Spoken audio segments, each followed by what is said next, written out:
back in my makeshift green screen living room. I got a piano and all. Okay, so I was talking to an Asian American man about some black people problems the other day. It was maybe like a few weeks ago, actually. And it's a topic that I've thought about a lot because when I was doing rideshare in Baltimore, it is kind of shocking the degree of poverty that exists there. I mean, I get it, like, poverty exists everywhere. I've seen poverty where I grew up, but I didn't grow up in a city. So going to a city like Baltimore, it kind of shocked me. I grew up in a small town full of predominantly white people, but I also spent a lot of time in Philadelphia, and I was not going to the tourist areas. The tourist areas in Philadelphia, people would tell me they go visit Philadelphia. Oh, I love going to Philadelphia. It's so fun. And, growing up, I would always just go to like the more like hood areas. And I wouldn't say hood areas, but I definitely would tell you tourists aren't going there. And it's predominantly black areas. And some of them were probably not the safest neighborhoods. Some of them were probably pretty safe neighborhoods. That being said, it was never really a situation where I was going to certain places that were as just beat up and broken down as some of the places I've seen in Baltimore City.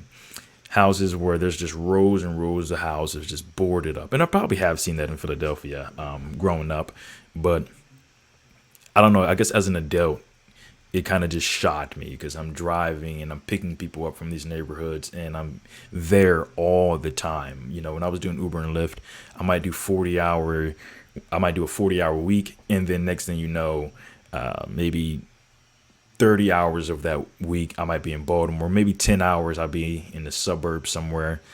If I'm doing a 40-hour week, there's a pretty good chance I'll also end up in DC, but let's ignore that for this video.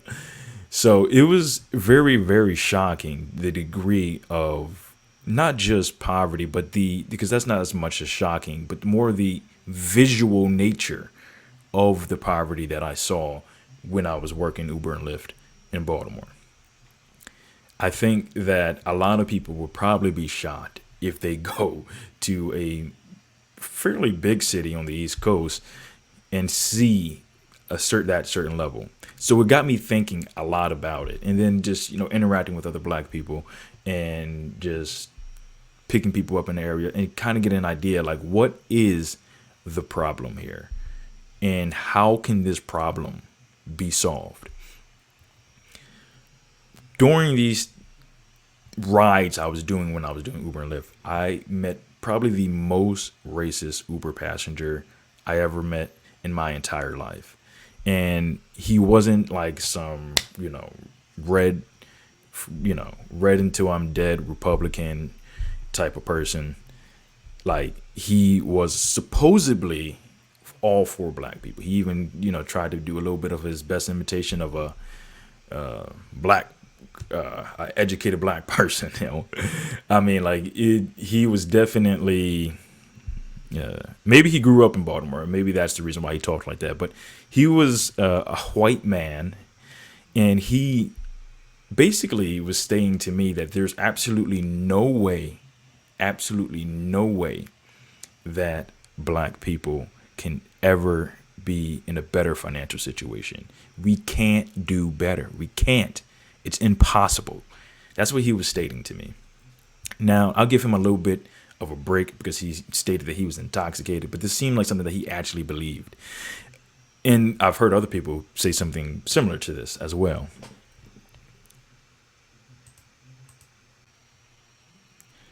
He did accept the possibility that someone could build wealth or a black person could become wealthy, but he said there's like a very small fraction of the people who could do it, and it's like basically just luck. Everyone else is just going to be poor. Now, don't get me like this sounds extremely racist, of course, that he's outright saying that black people can never be anything from a financial standpoint ever. But he was saying it from a position of like that's because the white man is holding us down and all of that. So he was saying it from a perspective of more of like a progressive perspective, or at least I don't know how people what terminology you want to use. I'm not so political of a person, okay? But the point is, he was basically trying to say that it was because we were being held down, we were being suppressed, and that's the reason why we need to stand up for black people. Because if we, the white man, do not stand up for black people, then they will never be able to do anything. And this was this person that said he was trying to run for office, in some type of office in Maryland. He said he ran for, I don't know, some low level office, probably like mayor or something like that. I'm happy this man did not win if this is the type of mentality that he has towards black people. It was almost like I need to protect you because you can't do it yourself. I need to help you because you can't do it yourself. And it was probably the most insulting, racist thing I've heard, at least in a very long time. At that point, growing up, I lived in a small, very prejudiced town with, it was about 80 to 90% Caucasian. Depending on what time. When I first moved there, looking at the statistics, it was about 93% Caucasian. By the time I left, it was closer to like 85% Caucasian. And they were not very secret about being. It wasn't like one of those situations where you had to guess if someone didn't like black people. They would just tell you, I don't like black people. It wasn't like nowadays where a lot of the times people were like, oh no, I don't have a problem with black people. Don't get me wrong, there was that too. That existed there as well. Some people would say, I don't have a problem with black people. I have a cousin that's black. I just think that they're genetically inclined to be criminals. Okay. This video is probably not going to get monetized. But anyway, that's not me saying that the YouTube algorithm, that is what people said where I grew up. If I talked about everything that people said growing up, I probably would never be monetized on my channel ever again. And I like money, so let's not go too much into detail. But essentially, that was a very big aspect of how I grew up. And this guy was saying things basically as racist as some of the most racist people I don't think I've heard anything more racist, let's just put it that way, other than maybe that we should exterminate or, stuff like that. But for the most part, this is probably just about as far as it gets. So this kind of goes into a podcast that I saw a few years ago with the guy's name is Lex Freeman. He was interviewing a guy. I guess he wrote a book called The Bell Curve. And he was basically just saying that it's simply genetics and black people are just genetically inferior from an intellectual standpoint. And he was saying, oh, no, I'm not racist. I just think it's just that's what the statistics tell me. I'm just going to put it to you like this. I am not ready based off of the history and all of the things that have the problems that still need to be overcome. I am not convinced that we can rely on any of the data that exists that suggests that black people are intellectually inferior from a genetic standpoint. And if it is some type of genetic standpoint, I would say it's from more of an epigenetic type of situation. They say that stress from a parent can be passed down to, especially a mom, can be passed down to the child in some way, shape, or form. And that's not like from a biological standpoint.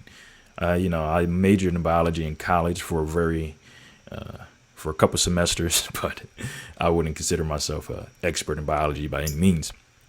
But epigenetics is a real thing, and the way that your environment exists can change the way that your genes are expressed to some degree. And to some degree, that can be passed down to your children. I do not believe, however, that is an indication that black people are just genetically inferior and that's just what it is, and there's no way of getting around that. But there are people who believe that. I think that I always use this analogy that says something on the lines of, well, actually, the analogy that I use is typically, it is extremely inappropriate, and I'm not going to say it on YouTube. However, what I will say is a modification, a little bit more appropriate modification of that analogy. It's kind of like if someone has been kicking your ass for years, just every single day, wake up in the morning, kicking ass. They go to sleep, they have another person do a new shift. That person is kicking your ass. 24 hours getting your ass kicked. And then the moment they stop kicking your ass, they say, why are you sitting around complaining about kicking your ass? Why don't you just get up and just get to work? I'm not kicking your ass anymore. Why are you still complaining about your ass hurting? I mean, I think if you have a little bit of imagination, you can probably assume the more inappropriate version of that I tell to people who are in my everyday life that's more close related to me, or in person, where I don't have to worry about getting demonetized, let's put it that way. But that is a perfect example of kind of how it is. Like, it just like my mom was born in the year in which, people got black people got civil rights legally, on paper at least. But, where I grew up, it was I was one of the first black families that moved into the neighborhood where I lived in. And let me tell you, it was, although civil rights have been available for years, there were still a lot of people who were not quite used to it. Let's just put it that way. So even though there was perhaps no real barriers in a legal sense, there were still perhaps some cultural barriers that existed, at least, and to some degree, maybe if you were a black person growing up in that type of environment, you might actually start to believe some of the nonsense that they will spill to you. I have not. I think that the cause of the problem will pretty much always be a little bit more controversial than the solution of the problem. How to implement the solution of the problem will be a bit controversial. I think, however, there is both controversy in the solution and the cause, but I do think that both I think the cause will probably be more controversial. Here are some potential causes that people might bring up. I'm not saying I believe or don't believe in any of them. I already said one, which is the genetic thing. I already said that I don't believe that that's the case. I do believe, however, it is theoretically possible for certain people with certain genetics to be smarter than other people. I don't think that that's outside the realm of possibility, quite frankly. I don't think that race is such as a concrete thing as to really say that just because you are of African heritage, that basically means that you're going to be destined to be dumb. I think that there's a lot of genetic diversity within, not only the genetic diversity within Africa, but the diaspora is probably very mixed with a lot of different things. You got to think about that in United States, there's a lot of the black people have some mix of European from maybe more like England, Germany, perhaps, maybe even Ireland, and maybe some of the more North American, Native American people that have inhabited their same spaces. And then you have the people somewhere like in, maybe like a black Brazilian who might have a little bit more, some of the genes from Portugal and some of the Native Americans that existed in that part of the American continent, if you want to call it that. I think that is a very important aspect to think about. There is genetic diversity even within the black community, and that diversity could have a very important meaning. A perfect example is, I can't remember where it is, but there's people from a certain country in Africa. I can't remember where it is, but they're like super duper tall, massive human beings, like 20, 30 feet in the air, nonstop tallness. And quite frankly, I wouldn't mind having some of their genes, just drop one of those genes in there. But I don't, for one reason. I got the short gene, and so did all of my brothers. I mean, my dad claims it's due to us eating bad, but I think it's he might just have a short gene, because all of his sons short, approximately the same height. So what are the odds that we were all just eating bad? And some of us didn't even grow up in the same household for the most part, or at least one of us. So I think there's a short gene there. That's completely off topic, I know, but who cares? We can get off a little topic a little bit at times. Okay, so potential causes, some people would say slavery. I think that that is a reasonable thing. I think that probably has an effect, probably not as much as an effect as some people would believe, but probably a significantly more effect than what other people would believe. That's just kind of where I'm at, but we can move on. Oppression, just general oppression that existed in the past and to this day. I think that's very hard to deny, although people will deny it. 1964, 1965, I already kind of touched on this, but this was pretty recent. That's when some of the civil rights laws kind of, for segregation laws, things like that, Jim Crow laws started kind of getting pushed away, and you started actually getting rights. Now, my mom was born around this year. My dad was born around this year. I have relatives that were, many of relatives who was born around this year. My great grandmother, who died in 2016, she was born in like 1924, somewhere thereabouts. She was alive many, many years before this laws came into place. So this was very, very recent when we decided that maybe we shouldn't treat black people from a legal standpoint as second class citizens. Very, very recent. And to say that this has absolutely no effect on the present is crazy. Now you might say, well, then what about people from other countries? What about people from Africa or the Caribbeans? Because from the data I've seen, they seem to be doing better than black Americans. Well, I would say part of it, one thing that I've heard someone say, which I think is pretty logical, is there's no reason to expect an immigrant group to have the same characteristics. Someone who has left their country, picked up and grabbed their stuff, left their country, and then some people who are just born in a country and they just live there, to expect that they have similar characteristics in general.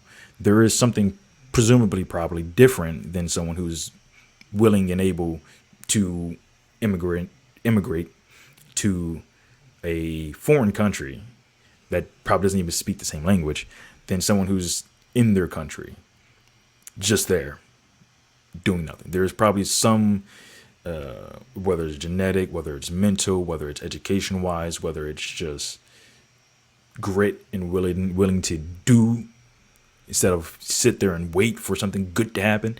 There's something probably different about that type of person who's willing to do that in general. But with that being said, there is a difference, and I do think I'll talk more about that here in a second. But I will say that also culturally, which is something I'll probably talk a little bit more about. Culturally, I think that there is a difference. There's a pretty big difference, probably, from the culture of someone who maybe comes from an African country. They come here, they have a very big high value on maybe, I'm not saying all of them do, I'm just saying a hypothetical situation here, where they have a high value on education. And whereas from a cultural perspective, that same high value on education, particularly education that is economically beneficial, might not be as possessed by the black people that exist here in the United States. And if you go with the more racist route, where you say it's a genetic thing, there's no reason to suspect that the genetic makeup of Black people, Black Americans in the United States that have descended from, say, like slavery, have the exact same genetic makeup as people in Africa or the Caribbeans. There is a reason to assume that there's a good amount of overlap, but there's a good amount of overlap between all people. So there's a good amount of overlap between human beings and chimps. So anyway, so let's see here. So my main point, although I got a little bit on a tangent there, is that 1964, these laws were extremely, extremely recent, and the things that were done to the population of black people in United States that might not have been done in the same way or the same degree or the same nature or whatever the case may be, perhaps was not done to the other people outside. So that could be an effect of why there's a meaningful difference. But at the end of the day, the parents of these people who were affected by these laws, you think people write a law and then it just everything happens exactly, and then people just automatically start allowing that to happen? I'm pretty sure there's places in the certain places in the South and Midwest right to this day. If you try to go in there, they're probably going to either tell you to leave or feel very, very uncomfortable or treat you very, very badly until you want to leave or never come back. I'm sure till this day, there are places exactly that fit those characteristics. Quite frankly, I think I've been to some of them. But with that being said, I think it's so recent. And I know I have family members that are still alive to this day that were alive prior to black people got the rights that they now have. So when people talk about slavery, I'm thinking like, okay, slavery was a long time ago. I give you that. So let's not talk about slavery. We don't even need, we can talk about it. But I'm just saying that we don't even need to talk about it. We can just look at the fact that in 1964 to 1965, they just got their rights. The Roman culture, what Rome did, the things that Rome did, the things that the Germanic tribes did, the things that happened in England still affect our world, in our culture, our existence, the languages that we speak to this day. England going around conquering the world still affects our world till this day. But somehow, something that happened in 1964, 1965 doesn't affect today. Okay, that makes a lot of sense. That makes all of the sense in the world. And since this is the internet and people don't understand sarcasm, that's sarcasm. No sense at all. Okay, so there's kind of my opinion on that, I guess.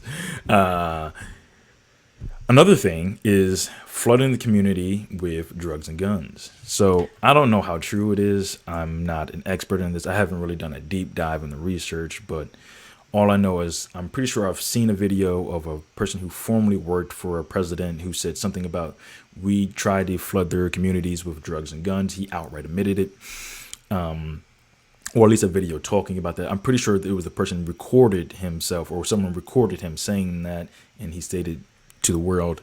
I'm pretty sure that's well known. Also, you have the case of Rick Ross. I'm not talking about the rapper. I'm talking about the real Rick Ross, who was literally, I think, pretty much selling drugs for, I think it's a documented case, I'm pretty sure. So once again, this is stuff that you can do your own research on. I still need to do my research on. I'm just saying what potential causes that I've heard people say, and also giving a little bit of my opinion on them. But the point is, this Rick Ross character and presumably others were selling drugs for the CIA or some government organ. I don't know if it's CIA, NSA, a government organization, which means if they were selling it for them or the government was somehow involved in this transaction, that means you are selling the government drugs for the government. And then they were doing it to fund some type of war, or some type of war or military operation. Obviously, if you're doing that and you want to do it under the table, you want to use black money, or I think they call it black money, or money that is not on the books.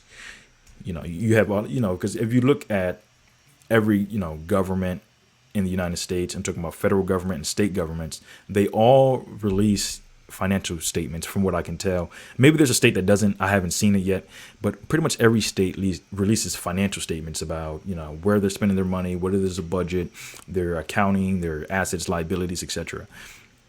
If you don't want those to be on the books, obviously you want to see if you can get some money from some other sources. I imagine things like this still exist to this day, or maybe there's an accounting error. There's a rounding error. When accountants do audits, they're not looking for whether or not it is completely accurate. They're looking at it if it's an accurate reflection of their financial situation or the financial condition, or the actual, it's an accurate reflection of their income and expenses. They're not trying to find if it's 100% correct. So a little accounting error here, accounting error there, you can probably get some money going elsewhere where it's not supposed to be. Point is, though, as it relates to this topic, there has been said that there's been documented cases of drugs flooding and guns flooding the community to hurt the community, so to speak. And from my understanding that, and I could be wrong, I've heard this as well. There was a period maybe after the 1920s, but before this big drug influx and gun influx, that the black community was doing a lot better and they were going in a good direction. The violence was not as substantial in the communities, things like that. And I don't know if that's true. I've heard it from multiple people. I've heard it from multiple sources. I don't know the data on that, but I prefer to rely on data when I can. This is not a very data-based video, but I have looked at data and that has informed some of the less my opinion to some degree. And also just my own observations, which is a form, I think, of anecdotal data. But if I'm seeing things, I think that can count as data. Back to the point here. They said that in the 1920 to 1950 range, before the big drug influx, the black people were actually doing well. Wasn't a lot of as much violence in the neighborhoods and such.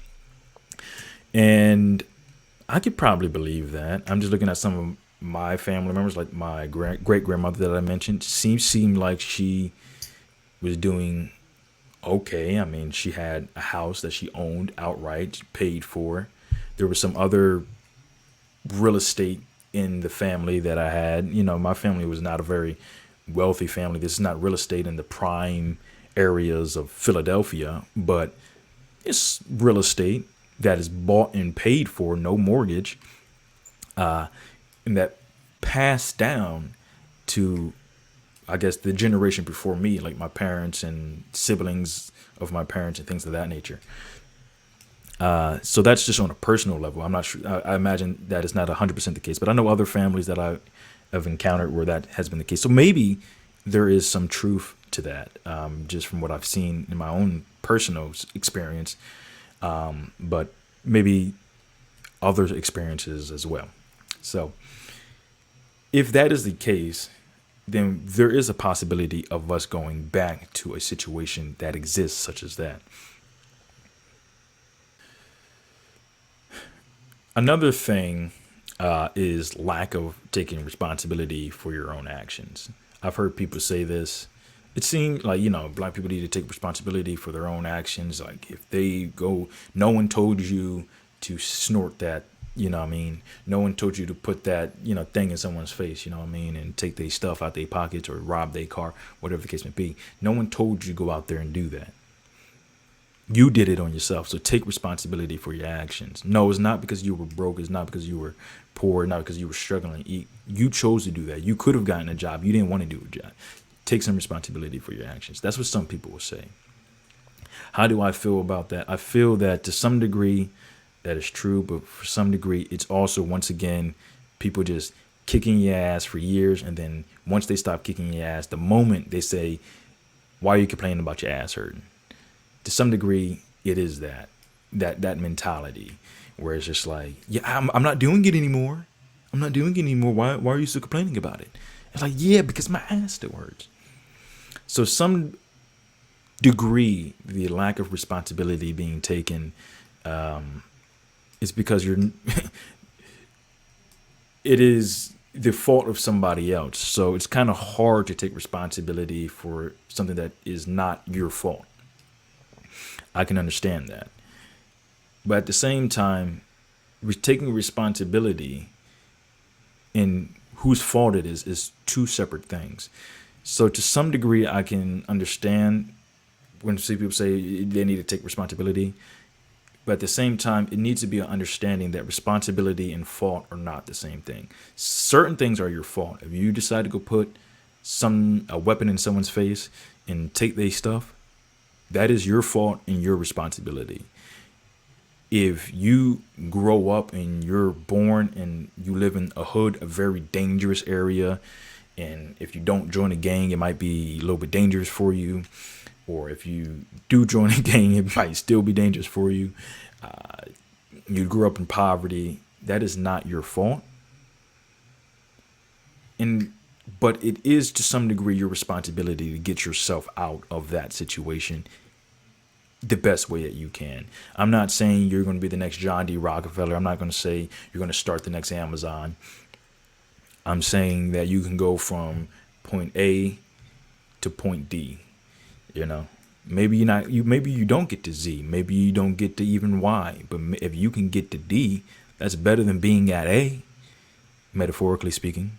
If you get the metaphor I'm using there. So another thing is learned helplessness. Now, this is something that I've never heard someone say, but this is kind of something that I think might be a potential cause. I don't know. I don't think I've heard anyone say it, though. There's a concept in psychology that I've learned in a couple of the psychology classes I took in high school and college and just reading, that if you are in a situation that seems hopeless for long enough, you kind of just think that you're helpless. You kind of just give up. I'm always going to be poor. I'm always going to be in this situation. I'm always going to be this average living person or below average from a financial standpoint. Like, this is how I'm going to live, and it's never going to change. It's never going to change. You watch, there's a guy on YouTube. I can't remember his name. I think it's like, there's like a guy, I think he's from like Britain. He's like, looks like he might be of like some type of Indian descent or something of that nature. He goes around to different hoods, usually in the United States, probably other countries as well. And he kind of interviews people about like going on. And one of the big things that I see is when he asks them the question of, do you think ever the conflict between you and the other gang is ever going to stop? And a lot of the times they say, no, it's never going to stop. We're going, you got my uncle, I'm going to get you. And then, you got that person, someone else is going to try to get you. And then it just goes on and on and on. So this, it's almost like it could almost become a generational thing. You don't even know why you hate the other side at this point. Now you just know that you hate them, or they got one of yours, you get one of theirs. Okay, so in a sense, that is still a form of learned helplessness. It's just like, this is a situation that can't be helped. It can't be solved, but it can be solved. One of the ways to solve it is people who are doing the crimes. You very quickly find them and put them in jail. But anyway, so that is, and put them in jail for a long time. But that is one aspect of it, but also just the idea that I'm in poverty and I'm never going to leave poverty, or I'm just an average, person making a warehouse salary and I'm never going to do anything better. I'm going to make $30,000 a year and it's never going to get better from there. It's kind of like, I've heard, one of the examples they used to give in some of the classes is that, like, it's kind of like a person who gets bullied. At first, they might try to fight back. I'm not going to give you my lunch money. And then next thing, the bully just keeps taking the lunch money, beat him up, take the lunch money, beat him up, take the lunch money. And then eventually the person who's getting bullied is just like, all right, forget it. I'm just going to give you my lunch money. I'm just going to come to school, get the lunch money, walk up to you, give you the money, and then move on. Learned helplessness. There's nothing I can do to help this situation. Now, am I giving it like a PhD in psychology level explanation? Probably not. But that's kind of a possibility of what part of the problem may be. I don't know if it is. I'm not saying I think it is. I'm saying it's possible. Culture. This is something that I've been thinking about when I was doing Uber and Lyft in Baltimore, when I was having a conversation a few weeks ago with that Asian American fella. I think that it was something that person brought up as well. And then I kind of agreed to some degree. And then also, when I was thinking about this, another thing happened, which is on YouTube, a video from probably also controversial figure,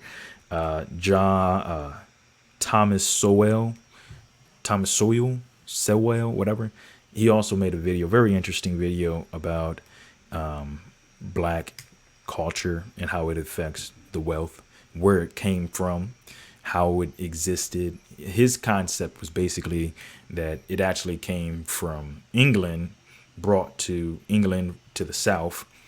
The South gave it to basically black people being around the southern whites, got that culture. Southern whites got rid of the culture, black people kept the culture, and from there it just got bad. And specifically, I'm talking about the aspect of the culture, kind of, not taking, you disrespect me, now I gotta take your life, just violence, promiscuity, things of that nature. And to some degree, some might say laziness, which I don't really think. I'm not convinced that black people are lazy, but stuff like that. I mean, for example, and, this might be not the best example, but I would drive through Baltimore City, and I would see, the dope boys. They're down there at the gas station at like 12 o'clock at night, all night. They're just all night, freezing cold, standing out there, just get trying to get a sale, so to speak. And they're just out there all night in the cold, in the heat. And I'm just kind of like, that's not, if you're a lazy person, I feel like that's not a fun job at all. It is not a fun job. It's not societally beneficial. It's not good for society. It's not good for a culture. It's not good for a community. But to say that it's easy, I don't know, man. I wouldn't want to do it. Let's just put it that way. Even if it was legal, I wouldn't want to do it. Now, even if it was legal and not like someone's going to rob you or shoot you or whatever, like if it's just completely safe, just standing out in the cold for that long, it seems rough. But I'm not trying to glorify it by any means. But one thing this is off topic, but one thing I've always asked myself is how, if I know those people are out there, selling something, I see police drive by all the time. I'm like, how do you not know they're selling something? I would always ask myself. And then I had a Baltimore lady who was born and raised in Baltimore. She was probably an older lady, like 40 to 50 years old, maybe even in her 60s. It was hard to tell. It was not hard to tell at the moment, but it's been so many years since I had that conversation. Essentially, she said that a lot of the times the police know, they just don't do anything. Which I'm not that. It's not the end of the world for me, as long as they're not out there robbing people and doing other property-related crimes. I would much rather them do that than be putting a gun in someone's face. Let's put it that way.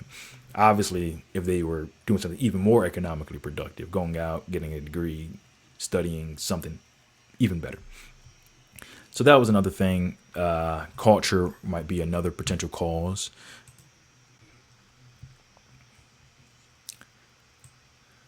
An other aspect of culture that people might say is a cause is the fact that the culture doesn't, or cultures, because I feel like there's not one Black American culture. There's a lot of different cultures in different states. I was just in Louisiana. It was different culture than perhaps in Baltimore and in Philadelphia. In Philadelphia and Baltimore is pretty similar in the culture, actually, as far as how people are, how people behave. From my experience, it seems like Baltimore people are a little bit more, even the hood dudes seem to be a little bit more friendly than in Philadelphia. But yeah. Anyway, so I would say essentially an aspect of the culture is that we don't value education as much as, say, for example, other Black cultures. Say, for example, someone coming from Nigeria, they might have a very high value on education, whereas someone who's Black American, born and raised, the mom and dad was born and raised, the grandma was born and raised in the United States, they might not have that same value on education that the Nigerians have. And one thing I've found is that Nigerians seem to be, of Black people who come to the United States, one of the best performing groups. I think they said also Ghana. I could be was that true? Is it not true? I don't know. But one of the things I've seen is Nigerian, definitely. When I was in college, I've even seen that a lot of the people that I interacted with were Nigerian. In fact, a lot of the Black people that I met in college were Africans or people of they were not descendant. Their grandmother was not here in the United States. was not born here in the United States. Just put it that way. They might have grandmother might be here now, but I'm saying they were not raised and born here. So there's just some potential causes that I wanted to touch on. The solution is what matters most to me. So I've looked at the data, and it seems like African immigrants and Black Caribbeans do significantly better than African Americans, and as far as income is concerned, and maybe even wealth. That I feel like that was a little bit harder to find information on, but it seems like as far as income is concerned, and usually income is a very correlated with wealth. Only way it's not is if you're taking your income and just spending it on nonsense, which is entirely possible that someone is doing that. Hopefully you're not. But generally speaking, if you have a higher income, you have a higher wealth. Even if you go out there, you have a higher income, you go spend it on a car. A car will depreciate in value, but it doesn't appreciate in value immediately. So technically, you would still probably have a higher net worth, assuming that you buy that car in cash. That would likely indicate that you're buying. If you have a high enough income, you might say $2 million a year, $3 million a year, and you spend that on whatever the case may be. You spend that on anything really. $2 million a year after taxes. Eventually, the stuff that you own, even if it's basically nonsense, that's worth not very much at all, you're still going to own things that still have more value than what probably a poor person has in their bank account or to their own whole entire name. So if you have $1 million worth of clothes, I mean, they might lose 90% of its value, but that's still $100,000. I'm sorry that it took me that long to do the math. And hopefully I did the right math. All right. Let's see here. I'm not doing a good case when it comes down to Black people and math abilities here. All right. I'm just taking jokes. Relax. Now, when it comes down to the Caribbeans, why they're doing better, I don't know. I'm thinking it has something to do with Rihanna. She might be doing the heavy lifting when it comes down to their numbers. But all jokes aside, there does seem to be something that they're doing differently. And I do think one big thing that I've kind of seen, at least from my observation, I don't know if it's true or not, it seems that a lot of the Caribbean cultures have still kept more of some of the African culture and less of the more like Black American, North American, Black people culture that has been built. So it seems as though that might be related to why they both seem to do better, although it seems as though Africans do better than the Black Caribbeans. So I think that one thing we can do is, since they are Black and they are of predominantly African descendant genes, we can look at that and see what are they doing that Black Americans are not doing. It seems like one of the biggest differences is a higher level of education. It's, people always say, and I think my brother would be the first to tell you, education seems to be one of the highest correlations with increasing in wealth categories from one generation to the next. Education levels increasing seems to help that a lot. So I think that probably plays a big factor. If I had to guess, I think the choice in degree is also a very, very relevant and probably even a bigger factor than what people will probably give it credit for. I think if you have a bunch of Africans coming here to the United States and they're getting degrees in art, getting degrees in, I don't know, gender studies, I'd imagine the wealth that they have, the income difference between them and the average Black person wouldn't be nearly as much. Maybe the net worth might even be lower because of student loan debt and things of that nature. But I'd imagine it wouldn't be nearly as pronounced. I'd imagine most of the different accounts. In fact, in general, I think a lot of the difference between someone who has a degree and who doesn't have a degree a lot of it comes down to simply, I'd imagine a very large percentage of the income difference in those groups accounts for is due to a specific degrees. So maybe 20% of the degrees account for 80% of the difference between someone with a degree and without a degree. Maybe the other 10% accounts just because people who have degrees tend to be more self-disciplined, motivated, etc., or just overall smarter in some way, shape, or form. Maybe that is outside of just the realm of the education they received. Perhaps that has a role. It's hard to say, but I'd imagine I don't know if there's any studies that's been done on that, but I'd imagine I'm not saying that if you get a somewhat worthless degree that you won't have a higher income. There's not any correlation between a higher income and that, but I'd imagine the difference is not nearly as big. Although I'd imagine there still is a bigger difference because a lot of jobs just want you to have a degree, even if it's a nonsense degree and something that doesn't even matter. Certain government jobs don't care what degree you have. You just need to get a degree.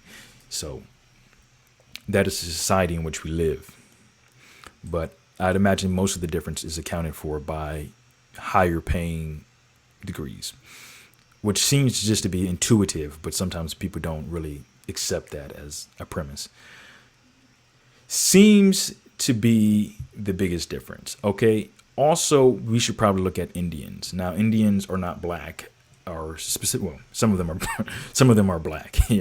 Despite they are black sometimes. They're black as some of the blackest black people I've ever seen. Some of them are as light-skinned as some of the light-skinnedest black people I've ever seen. Or technically, they're usually mixed, but usually, if you're 50% black, in the United States they call you black. Like Obama, 50% white, 50% black, but he still gets called the first black president. I'm not against that. Growing up, a lot of the times we would still call mixed people black. They still get the N-word pass, which is always a good indication of how black you are from a genetic standpoint, but or how black you're considered. But I've also seen, very light-skinned people with two black parents. So if two light-skinned black parents have a kid, they might be very, very light-skinned. So I've seen Indian people, which is completely off topic, but I've seen Indian people of all color ranges, similar to I've seen black people of all color ranges. So with that being said, they might be considered black or brown. Technically, black people are not black, they're brown. I've tried to claim that to people before. Sometimes people are very bad at knowing colors. That's okay. I had struggled with things in life. I've struggled with math. Some people struggle with colors. Black people are technically brown. Some people say black. Off topic. But Indians are doing very, very well in the United States.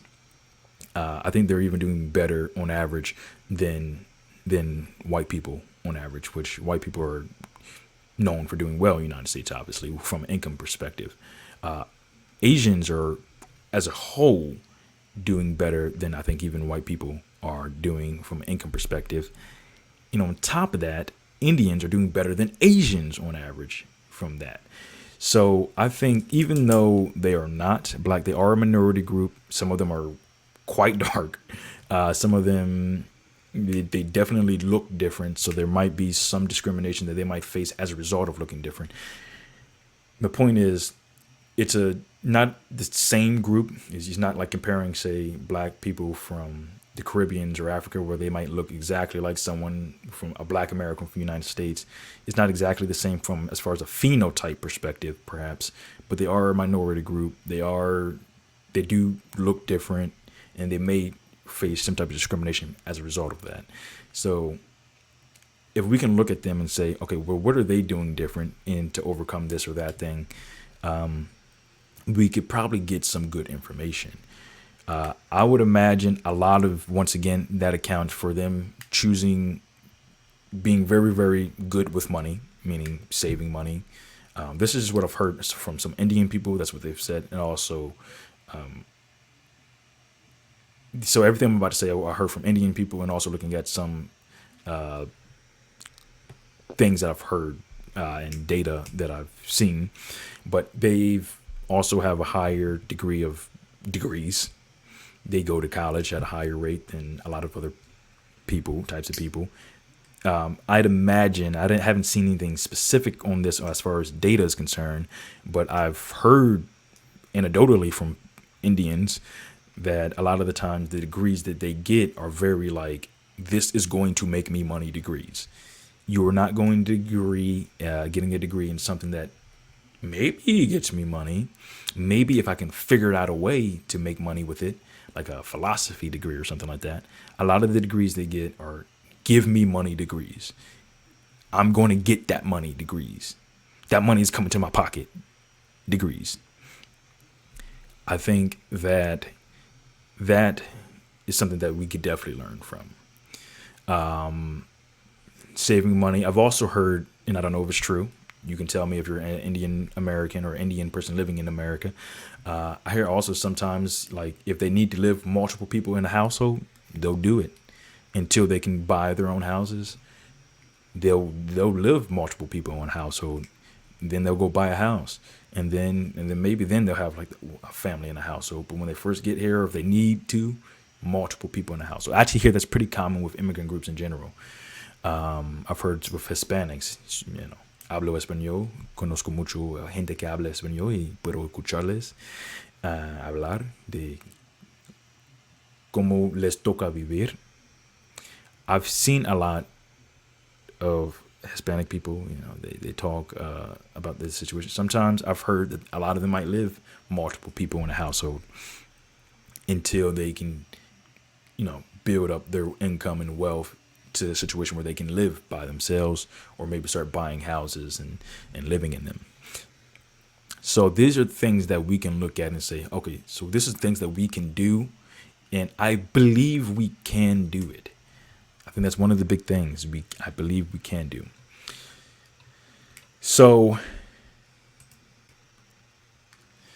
what are these are some of the suggestions that I've created that I personally, I have about 10 here, I believe, that I think would help the Black American population, specifically Black Americans that have been here for many generations. Even if maybe your great grandmother came here as an immigrant, but I'm talking about multiple generations of here, maybe, many, many years of being here. Here are some things. I think there are some cultural tendencies in the Black community that are great for rap music, but very, very bad for income and wealth accumulation.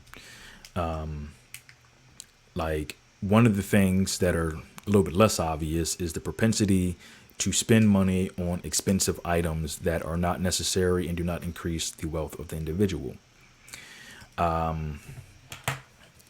You'll hear a rapper probably talk about buying a $250,000 watch before you hear them talking about buying a house. You probably hear them spending money on jewelry and clothes before you hear them spending money on stocks and buying, private companies or something of that nature.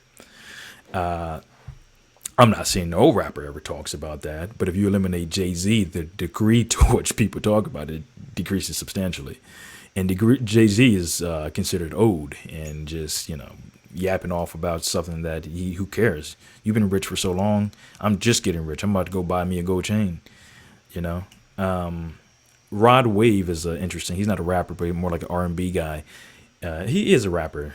He's a rapper, R&B, kind of like a mix of the two. Like, he definitely had some songs where he kind of talked about how he was kind of just like buying up things that he really didn't even feel like he was just doing it because he felt like that's what you're supposed to do, but he don't even really like or needed all of that. I can't remember what song it was, but Rod Wave definitely has some good music in that.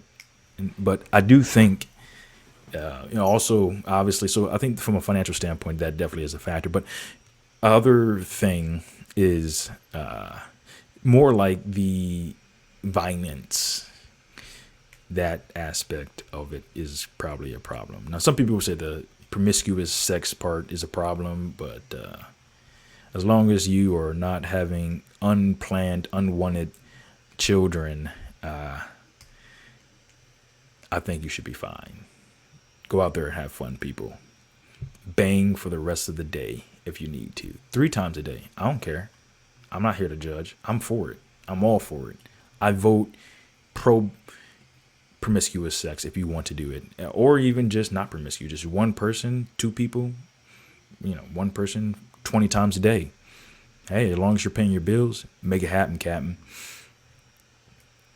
But from a more serious standpoint, I definitely think that the violence aspect of it, I don't care what anyone says, man. I don't care what one person says. There is an effect. You can say the chicken or the egg, which one came first. I believe the egg. I believe in this situation, which one came first is the violence happened first, and then it got into the music. But at the end of the day, I think at the end of the day, they feed on each other. They feed on each other at this point. Who cares who started first? I do believe the violence in the rap and all this stuff, it kind of makes it like, oh, this is a cool thing. These rappers out here just rapping about it. I'm actually out here doing it type of thing. I've seen it happen. I'm doing Uber and Lyft, and the guy calls up one of his boys on the phone, and he's talking about, stealing vehicles. And then he's like, oh, man, I'm, these other people, out here just rapping about it. I'm out here really doing it, And he just felt, you could just hear the pride in his voice that he's not only a rapper, but he's a rapper that's actually committing the crimes that he's talking about in his raps. You can hear the pride. I just can't imagine the lunacy to think that there's not a degree of influence that they have on each other. People believe that. People believe that the music has no influence. It's just these things are happening. People are just talking about it. No, these things are happening. People are just talking about it, but it also encourages people. They don't. A lot of the times, they're not talking about it like, "Oh, this is so sad. This is so sad that this has to happen." A lot of the times, they are bragging about committing violent acts. They are bragging about robbing people. They're bragging about killing people. Even if they're not bragging about it, they are talking about it in a very prideful way. Like, I'm willing to do this. I'm willing and able to do this. So to me, I think that that's definitely an influence. But let me get into my 10 here, because this video is about to approach an hour. So the first thing I would say is, the very first thing I already pretty much touched on it multiple times, is better and more. Not just better quality, but more quantity, formal education and tutoring, in building a culture that is less, that values highly formal education and informal learning. I think that's very, very important. Building a culture that values formal education and informal education. Tutoring, I would consider as a form of informal education, because it's not like in a classroom setting, it's not in a college setting.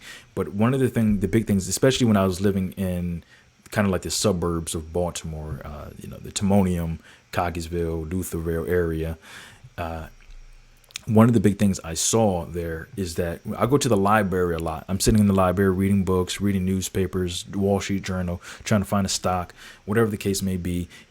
There, and I'm seeing white kids there. I'm seeing Asian kids there, and they're getting tutoring.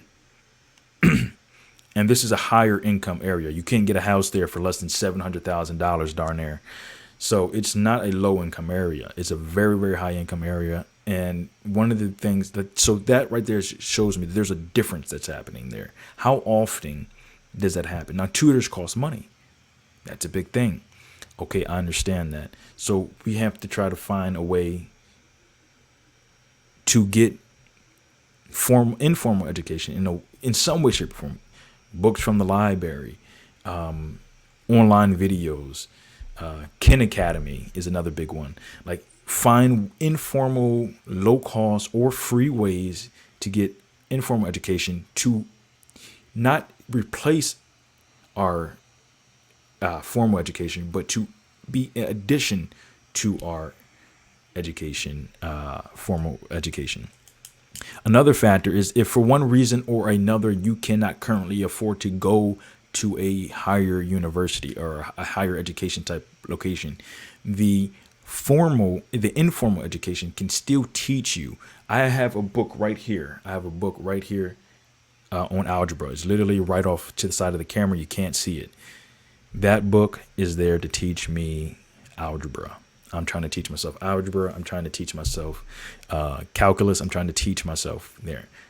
I'm not in school right now. Right now, for a variety of reasons, I'm not in school. But guess what? I can still learn in an informal way. Informal education is the cheapest it has ever been in the history. It's the lowest cost, easiest to access in the history that it's ever been. I'm talking about advanced biology, basic biology, whatever you're trying to learn, physics, any subject in today and age, it's the cheapest and easiest it's ever been to get an education. If you can't get a formal education right now, focus on getting the informal education, but actually make it quality. I'm not talking about going out there and learning that the world is flat. I'm talking about real, actual education, something that can make you money, or at least increase your intelligence in some way, shape, or form that is not stupidity, but like something real. So I think that is a very, very highly valuable thing. And a lot of people talk about education being more expensive than it ever has been. Education is the cheapest it has ever been in the history of the humanity. Formal education is expensive. Informal education, extremely inexpensive. Ideally, you can come to the point where you can get a tutor. If you have you're in a financial position to either pay for a tutor for yourself or to hire a tutor for your children. That's a good way to go. But I see in these other communities, they're doing it. How often does it happen in the black community? You think that people are just getting good grades and all of that. And in reality, behind the scenes, they're getting tutoring. I know at my school, where I grew up, you didn't need to necessarily afford tutors, because a lot of the times after school, sometimes teachers could stay with their students and do a little bit extra. I hated doing it. I didn't want to do it. But at the end of the day, it was an option available, at least in the high school. I don't know about middle school and elementary school, but in high school, it was available that sometimes some teachers will stay after and you could learn, like they'll continue teaching you if you need help. Completely free. The only thing that might cost money is travel to and from school or whatever. But I mean, it might be a long walk, but I could have walked home if I really needed to. And plenty of people in our neighborhood could have just walked home, and there was people who live closer to the school. So you get the point. So see what options are available to you in your individual situation. Use a little bit of creativity if you can, but not too much creativity. Like you're trying to learn, instead of learning astronomy, you decide to go learn astrology. Like learn something that's like pretty like science based, or that's not a fairly high probability of being seen as nonsense by someone who has a formal education. Let's see here. The other thing that I have here is financial education. I'm saying from like a first grade and beyond. Now, people say first grade is too young, is too that. I don't think so. I think first grader can understand the basics of personal finance. I think I understood some basic things when I was in elementary school. Like it's usually one of the most basic things is that having money has a benefit outside of just what you can buy for it. Having money set aside has a benefit that is equal to or greater than, in some situations, what I could buy for that money. And that was before I even started receiving any interest or anything on that money. I'm talking strictly the fact that purchasing power, and I wouldn't have put it in this way when I was in elementary school. I never even heard of the word purchasing power. But I would see something in the store. I know how much money I have, sitting under my bed somewhere or in my piggy bank. I know how much money is in there, and I can look at that thing and I can say, all right, look at that. I can buy that thing if I want to. And that right there alone is a benefit, a pleasure, a mental pleasure, so to speak, that you can get from having money. But you also get a mental pleasure when you wait to hold on till you can buy something that you really, really want. The capacity to buy something that you really, really want is greater if you don't immediately spend your money. It's just something I knew as an elementary school age kid. Now, does that mean the benefit of that from a financial standpoint is when you have perhaps a more mature way of looking at it, as maybe not something that you really, really want, but you can replace that word want and just replace it with need. Something that you really, really need or want. That is the benefit of spending money, saving money, and not just spending it on little things that you want a little bit or need a little bit. You can save that up and spend on things that you really, really want or really, really, really need. So I think that is something that I understood. I don't know at what age. I know I started being very frugal at least by the time I was 4. So I think I think first grade you could probably understand some basics of personal finance, but maybe maybe first grade rather is too young. We can step back and say, instead of first grade, we can just say, whenever you start learning division, I think division is as complicated, division and multiplication, but I think division and multiplication as complicated as the basics of financial education. The basics of financial education is extremely understandable. And I think that a person in elementary school could understand it, especially by the time they're in 5th grade. But I think even by 3rd grade, you could probably understand the basics, the very basics of financial education. I think putting this into our schools in Baltimore, putting it into the schools at a very, very young age is very, very important. Financial education does not change behavior per se, but at least you have the knowledge. Knowing what you need to do to better your health does not, education about how to better your health does not mean you are actually going, to behave in such a way that is actually going to better your health. But at least you have the knowledge. A lot of people don't even have the knowledge of the type of education that is required to better their financial situation. So, and the same thing probably with health as well. So that's a big factor. So I would say financial education, very, very important. And eventually, maybe middle school to high school range, you start throwing in some behavioral finance in there as well. I think that'll be very, very important, very, very useful for people from there. Education is important. I think financial education is equal or greater than the importance of any other type of financial education. Because even if you don't want to go to college, or even if you don't want to sit around studying whatever, at least if you have a basics of understanding of how to properly manage your money, how to invest your money, how to pay down debt, how to use debt if you are going to use debt in a way that is at least somewhat from a mathematical perspective rational, I think that you can build wealth even with a low income. You can better your financial situation even with a low income. That is very, very important. And I think that can be done. So that was number 2 there. Very long number 2. Number 3 is when choosing a college major or trade, focus strictly on degrees that are likely to provide a high income and or a stable employment,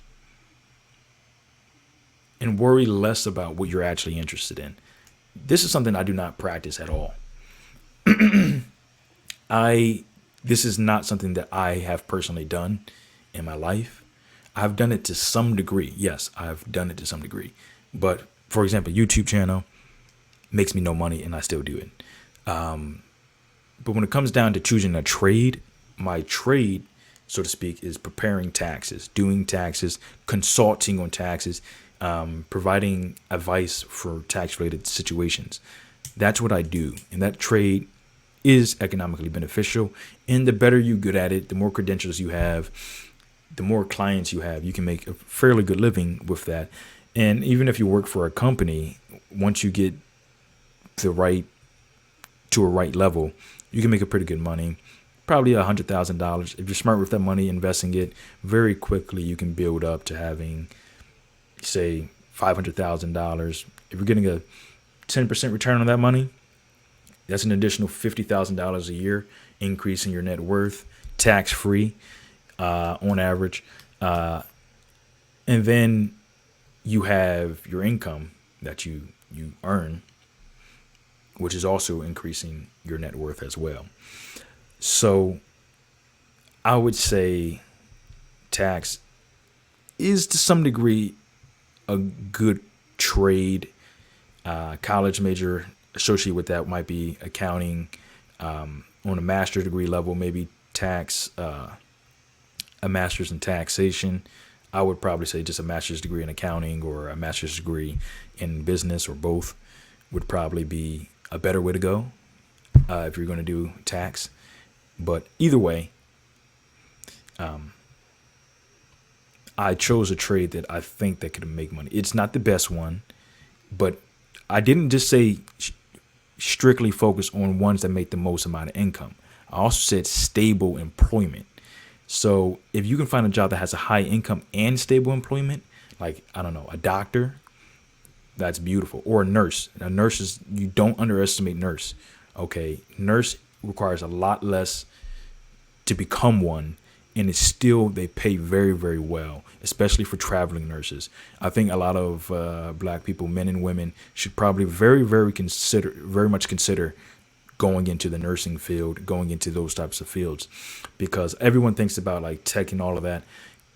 One, who knows if, I mean, I don't know anything about coding. I talked to my ChatGPT and it helped me code an app for a purpose, for my own personal purposes. I wanted to create an app, and I talked to ChatGPT and it helped me create the app that I wanted. It's not the most perfect app in the world, but it served the purpose that I needed it to serve. So that is a little bit concerning, especially for the lower level coders that exist out there. And it's only going to get better. You know, it's probably not that good now. I had to go through a lot of hours trying to get the app to work the way I wanted it to work. But say maybe 5, 10, 20 years down the line, I don't know. But I do think that it's a stable career line. It's a lot easier to get into, and it pays reasonably well. And it probably has good benefits, especially healthcare benefits. So I think that this is something that a lot of black people should consider very, very, very much, is going into nursing and nursing type fields. Pays well, does usually require a higher education.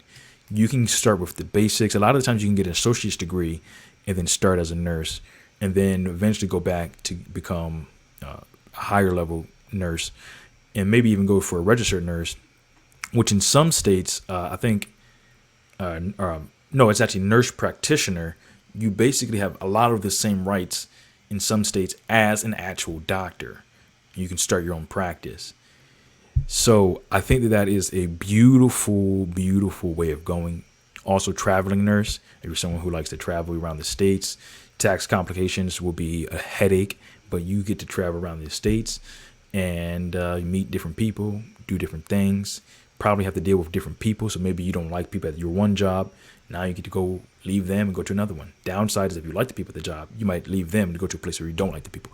Point is, I think that if I had one big one that I'd say a lot of us should try to push into is nursing. There's other ones, of course, out there, plenty of ones out there. I think nursing is a big one. So stable employment or high income or both. high income and or stable employment. Those are the type of career fields we should be looking to as far as college majors. Okay, I know that you love this degree, or you think you love art, you want to be a painter, whatever the case may be. Focus on things that are going to make money or offer stable employment, or both. Number 4 is working on this is kind of going into the same thing, but it's not exactly. Here we go. Working on developing marketable, and or economically beneficial skills and knowledge outside of formal education through books, internet, apps, tutors, etc. I already kind of talked about this, but I wanted to separate this out to its own kind of point. I think that specifically, before I was more so talking about developing skills for the purposes of more so studying informally to help you with your formal education. That's more so what I was focusing with that first point. With this point, I'm more so talking about studying what you need just to develop new skills or develop old skills. For example, from a tax perspective, if you want to be a good tax professional, most of what you have to do is going to be developing your skills outside the formal location. It could be getting a job in the area. That's another way to do it, a less formal education way. But I'm talking as far as like studying and developing skills. I'm saying, yeah, you can get a job. Yeah, you can get some practice that way. That's hands-on experience is good. I'm also talking about studying, learning about it, reading books, all of these things that can help you from an economic marketable skills standpoint. So we can't just wait on to schools start putting personal finance in elementary schools. Ideally at a younger age, but even at fourth or fifth grade, I think that that is more than a reasonable age to start with the very, very basics of it. But we can't wait that long. We can't wait until that starts to happen, especially if they start doing it in middle school or high school. We can't wait that long. You have to start doing it on your own. Or if you're already out of high school, which I'm sure a lot of people are, you have to start doing it on your own. So personal finance is a perfect example of an economically beneficial skill and or knowledge outside of formal education that you should be working on trying to obtain. And I'm not just talking about going out there and putting it all in cryptocurrency. No. It seems like a lot of the times when, from what I see personally, what I've seen, it seems like a lot of the times when black people get interested in finance, it's like a quick come up. It's like a quick come up. Like maybe I'll get rich off of this quick crypto project. Maybe I'll get, or not project, like buying this cryptocurrency. Or maybe I can go make some easy money doing Amazon drop shipping, or like things that like look easy, quick come up type things. I'm talking about real shit. I'm talking about real financial things that have been time tested for decades, if not centuries. Things that work from a financial education standpoint, at least. And then also outside of the financial education aspect of marketable or economically beneficial skills, whatever field that you're in, if you're a tax professional, spend your free time studying taxes. If you are a nurse, one that I talked a lot about, spend time studying things. If you have time, a lot of times nurses are really, really busy. But if you have your free time, spend time outside of the nursing thing that can help your patients, that can help you become more knowledgeable, that help you get a promotion, whatever the case may be. Study it outside of just the formal education thing. Because, yeah, formal education is really, really expensive. But you can get the same knowledge a lot of the times outside of that situation. And in this video, I'm talking about what can help black people from become better off financially. Income and net worth wise. I'm not talking about education for the sake of being smarter. That's not what this video is about. I'm talking about things that will help put money in your bank account. And that's the type of things that I'm saying. Marketable skills that you can help you get a job, skills that can help you get a second job. Maybe you're a nurse and you do that 60 hours a week. And then maybe you do another little part-time job, 20 hours a week that makes you a good amount of extra money. I don't know. The point is keep making and keep developing your marketable skills outside of the formal education route. Increase. This is another one. This is going to be a very, very controversial one. Very controversial. But increase the probability that if someone commits a crime, I'm talking about in the variety of black communities across the world. This is true for even white communities, Mexican communities, Hispanic communities, Asian communities, Chinese communities, whatever communities that exist in the United States. I'm for this, what I'm about to say. But I'm talking about specifically in the black community because it seems like this is a very big problem in our community. Increase the probability to a very, very high degree. I'm talking 80+%, ideally 100%, but obviously that's basically impossible. But like very, very high percent possibility that they will get caught if they commit a violent crime or a property crime. And all parties involved in that, not just one person that goes down for the crime, increase the probability that any person who committed that crime with that person or helped that person commit that crime also goes to jail. I'm not talking about just any crime. I'm talking specifically violent crimes and property crimes. What do I mean by violent crime? Seems to be pretty obvious, but I'm still going to explain what I personally mean by that. Because I'm talking obviously robbing people at gunpoint. I'm not talking about stealing. I'm not talking about going into Walmart and taking something.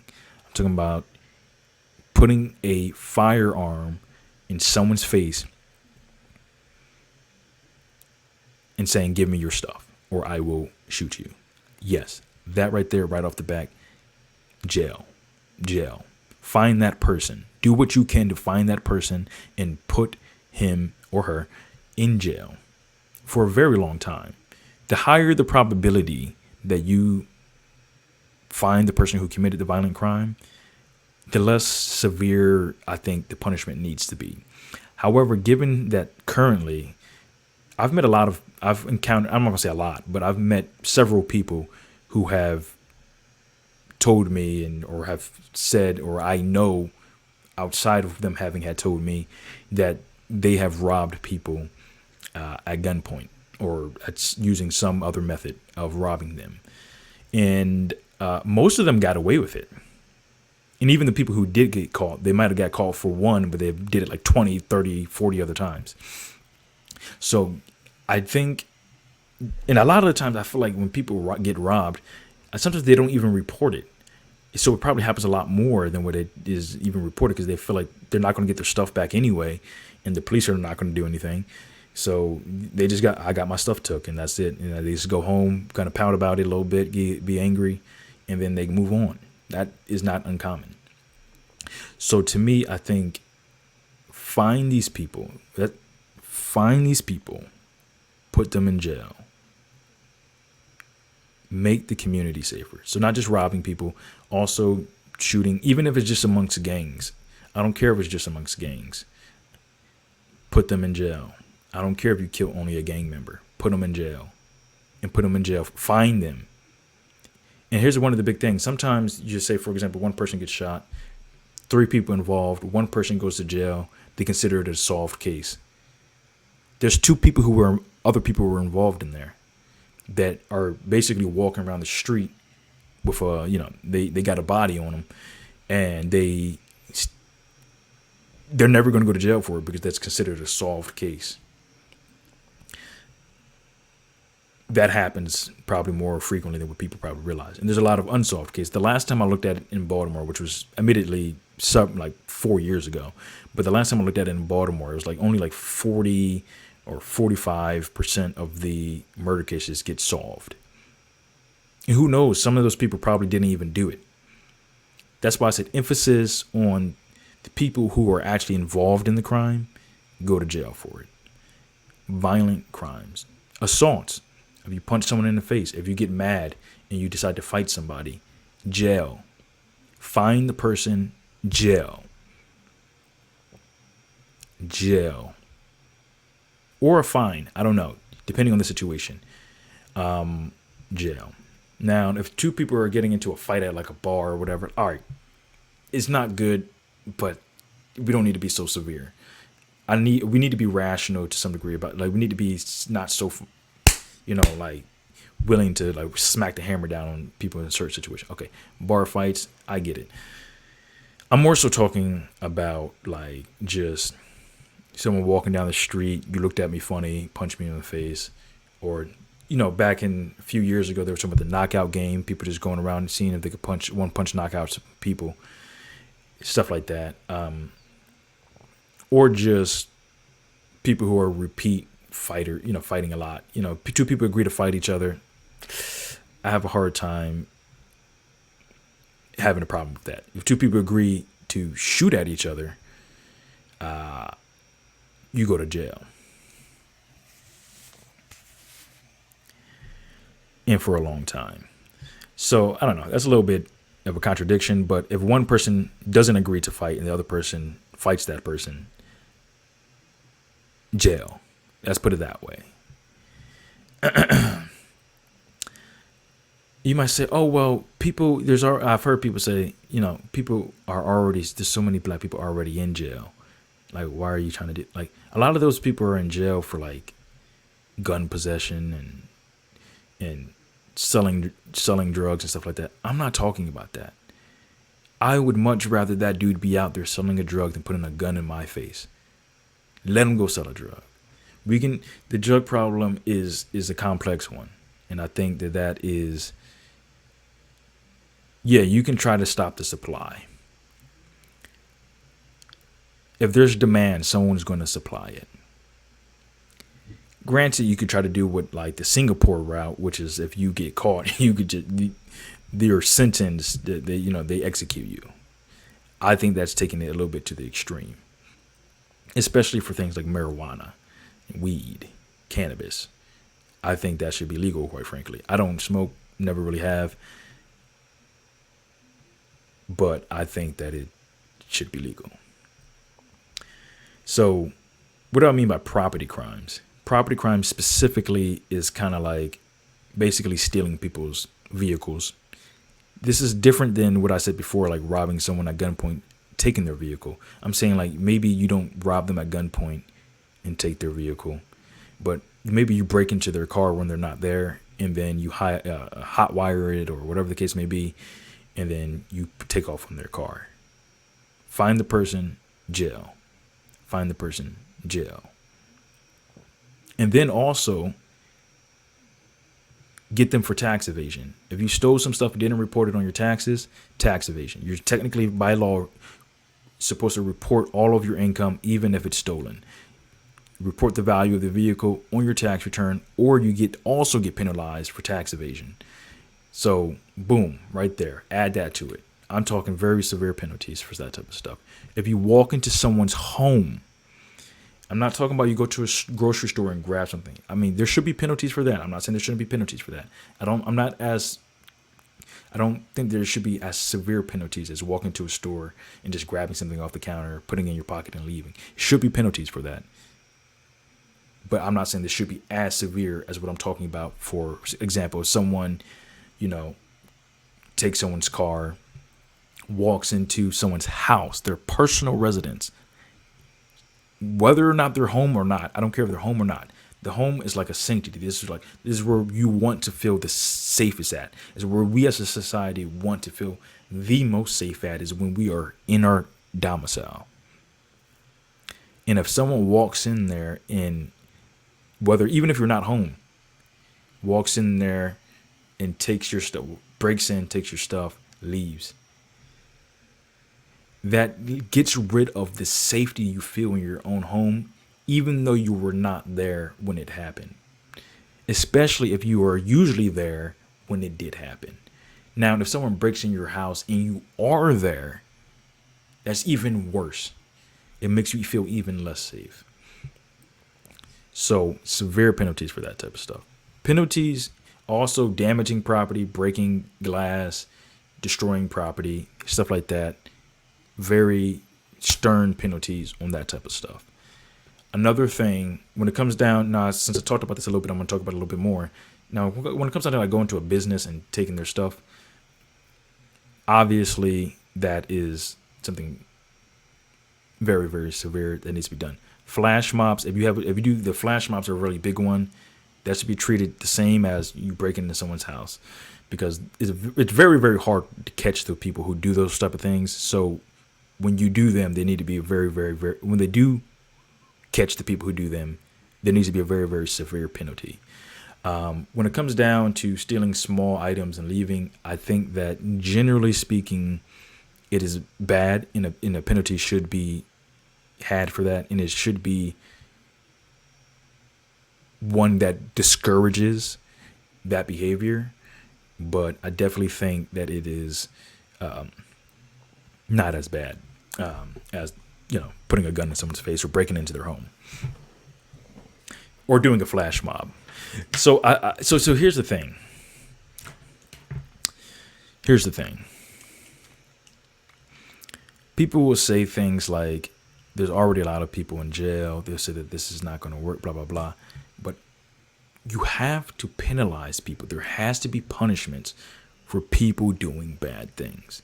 Or otherwise, whether subconsciously, even if consciously they know it's bad, there's still some subconscious level that says it's okay. If there's no negative repercussions for doing something violent or property type crimes of the type I mentioned, they are not going to have a true understanding of what they're doing is bad. I see it all the time with taxes. Since there's very, very low enforcement in the tax law world, the IRS really don't audit that many people. It is a general belief that people just think you can kind of do whatever.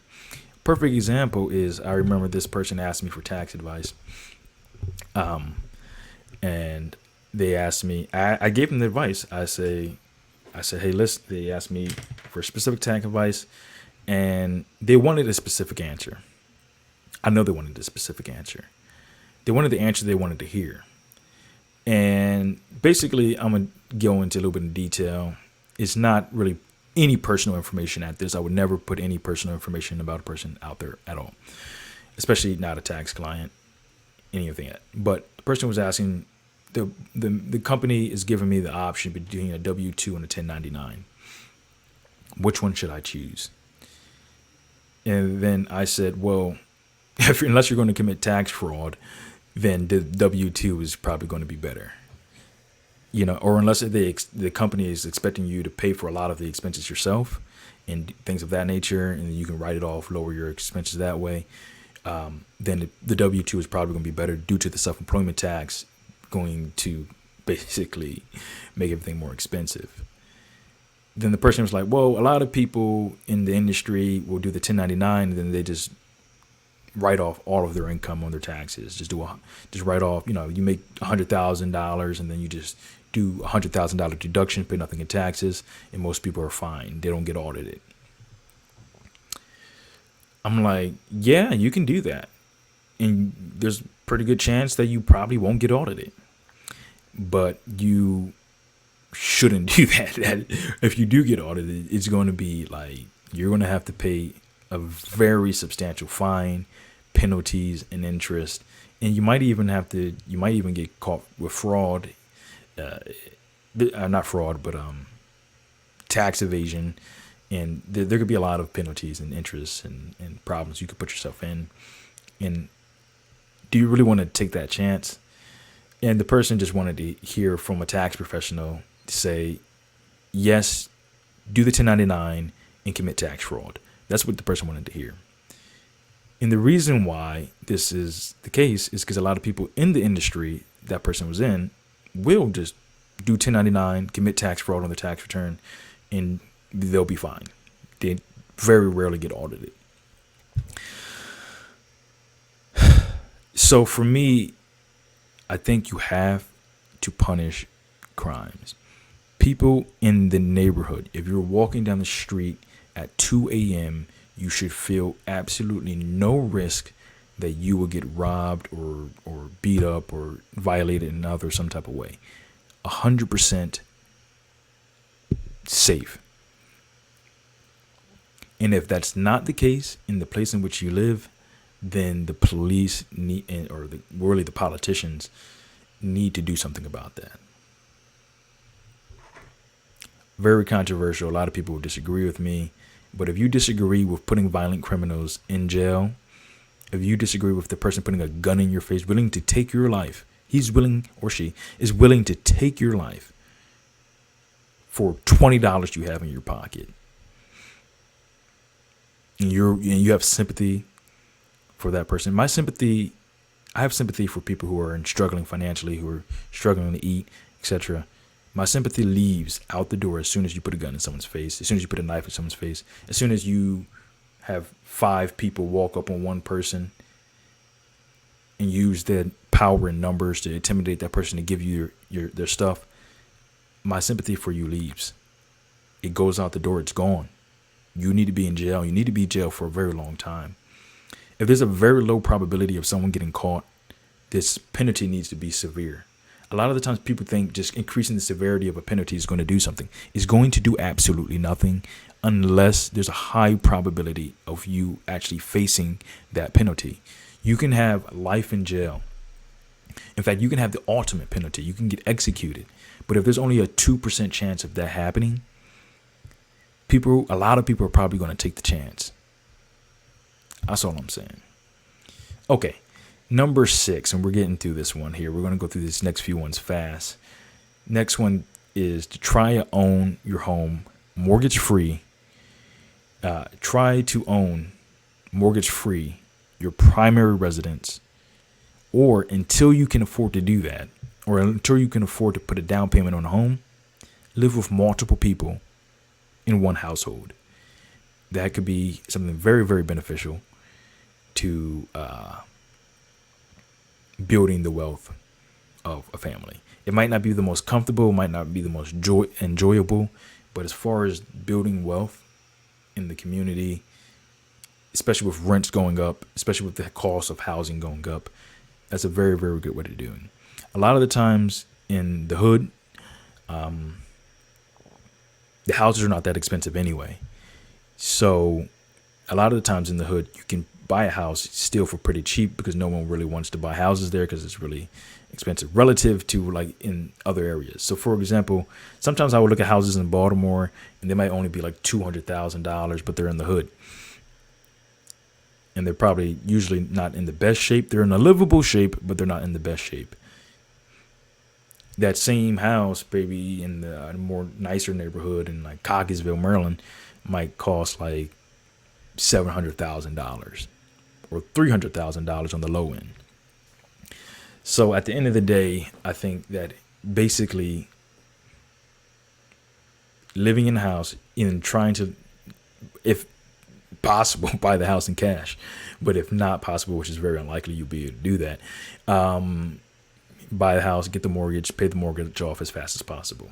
I don't know, some people are against paying the mortgage off as fast as possible, but I think there is a real tangible benefit of owning the home in which you live and not you and the bank owning the home in which you live. There's a tangible benefit. There's a concept that Nassim Taleb created where, or maybe not created, but thought about or wrote about. It's called anti-fragile. Now, he might have created the term, but the actual concept has existed forever, basically. Basically, it's your ability to benefit from volatility. If you own your home, you can benefit from economic volatility, or at least you are more stable or more resilient against it. Worst case scenario, you're more resilient against economic and financial instability in your own personal finances, or also on a more macro level. But also it's more, you're more stable. I mean, you're also more able to take advantage of these variations in economics. For example, if the stock market goes down or the housing market crashes, you own your home outright, you may be more in a position to buy a house or benefit from buying more stocks, or at least not having to worry about losing your home if you lose your job.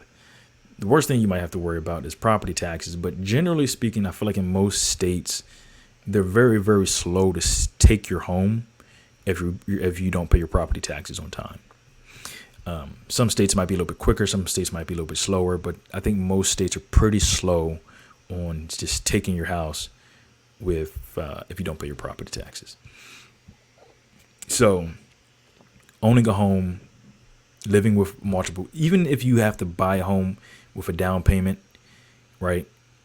Maybe even living with multiple people within that home until you can pay off the mortgage, and then maybe either moving out and let them rent that house, or basically kicking them out and say, hey, all right, you got to go. Or slowly with time, those people who are in that household, if they're all on the same mindset, start buying their own houses, and slowly everyone will start moving into their own houses, not living with each other. I'm just giving ideas. Some people say that's a stupid idea. Where are your ideas? It's easy to criticize. Where's your ideas? Put some ideas that you have down. Goodness gracious. Everyone wants to sit around and criticize ideas, but they don't even have any plans. They just want to complain all damn day. Just complain. Create an idea for Christ's sake. Anyway, let's see here. The next one I have here is apply for more scholarships and grants, and try to use less student loans. I think obviously we should go for higher education, but I think we should try to apply for it. Something that I need to do as well, or should have done when I was in college. I didn't do. I didn't really apply for that many scholarships and grants. I think it's very, very important to just apply. In your free time, you can party, you can do nonsense. During the summertime, you can get a summer job, you can do a lot of different things. Or you could just spend your summers applying for scholarships. That can be your job. Treat that as your full-time job, applying for scholarships during the summertime. If I would have did that instead of working these little cheap $1 an hour jobs, that's an exaggeration, but you get my point. I probably would have absolutely no student loan debt, and I would probably have a lot more cash in the bank account actually right now, just from the overabundance of scholarships that I could use for my bank account. So applying for scholarships, big. Given the fact that a lot of people are not going to follow that advice, that's even better for you if you do. Invest. Number 8 is to invest and save no less than 20% of your income. Now, here's the thing. That's going to be, some people say, oh, that's a lot, especially it's going to be very difficult for someone who's making very little money, blah, blah, blah. If you're making $40,000 a year, that's $8,000 a year. It's extremely possible. I've done it. Granted, I don't have kids. If you have kids, it might be a little bit more difficult. If you don't have kids, $40,000 a year, 20% should be extremely easy to do. It's not easy to do, it's probably because you live in a place like California or New York where it's extremely expensive to live, and you might want to consider moving from there or working more and getting more money. So $40,000, okay. But 20% is difficult for some people. So I would say at least 10%. 10% seems extremely doable for most people. 10%, if you're making, say, $50,000 a year, that's only $5,000 a year. I can almost guarantee you that the vast majority of people spend $5,000 a year on things they do not need. 10% is very reasonable. If the average person makes, say, 40, I think the household income is like $60,000, $70,000 a year, but on the individual basis, it might be like half that or approximately half that, because the average household has more than one person in there. So obviously more than one person is probably being accounted for in that income. So on an individual basis, maybe the average income is closer, I don't know exactly right off the top of my head, maybe like closer to 50,000 or 55, 59,000. 10% of that is like $5,900 a year. It's extremely doable. It's difficult perhaps for some people. It's going to be extremely difficult for some people, but it's doable. Okay. But if you have debt above 6%, focus on paying that off first. Yes, have money saved to the side, a couple $1,000 set to the side, but focus not on saving that additional 10%, but instead using that to pay down debt. Now, here's the thing.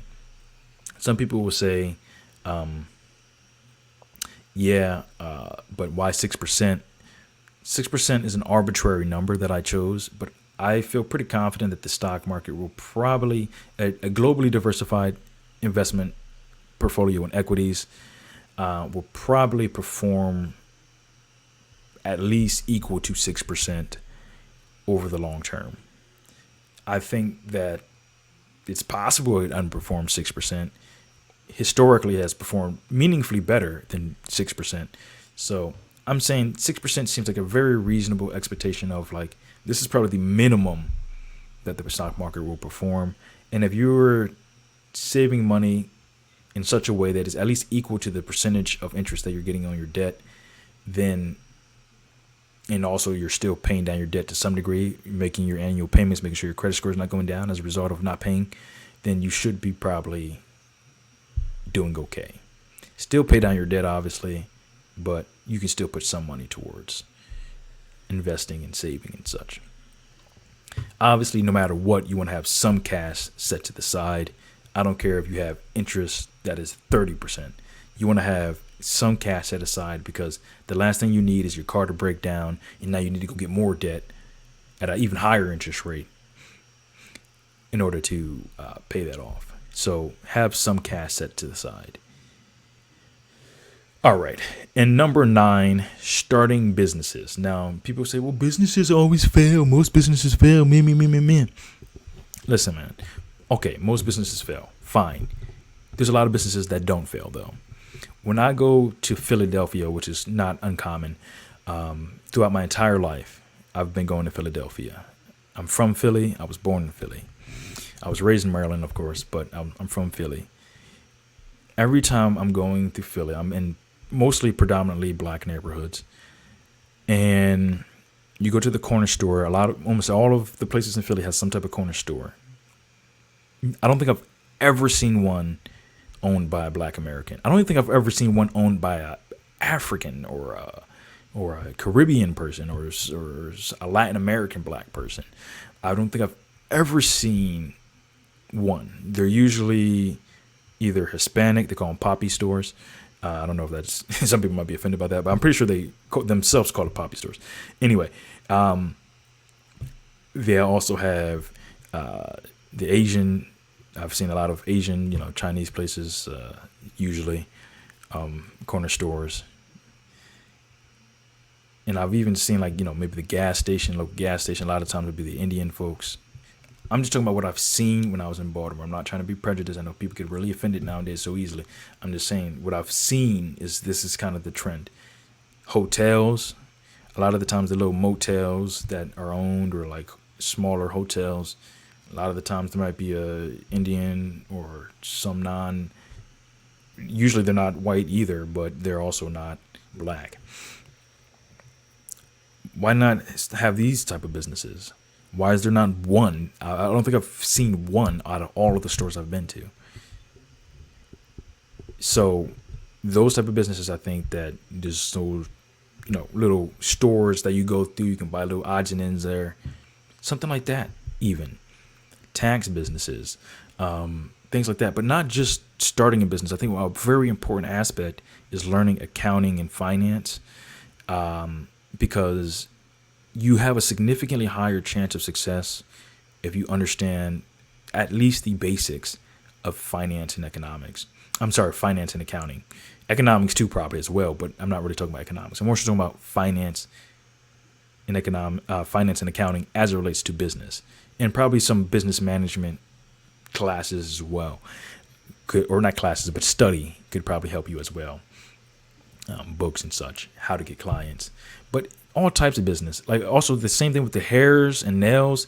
A lot of the times black people in the hood will go to the hair and nail salon and they ain't going to a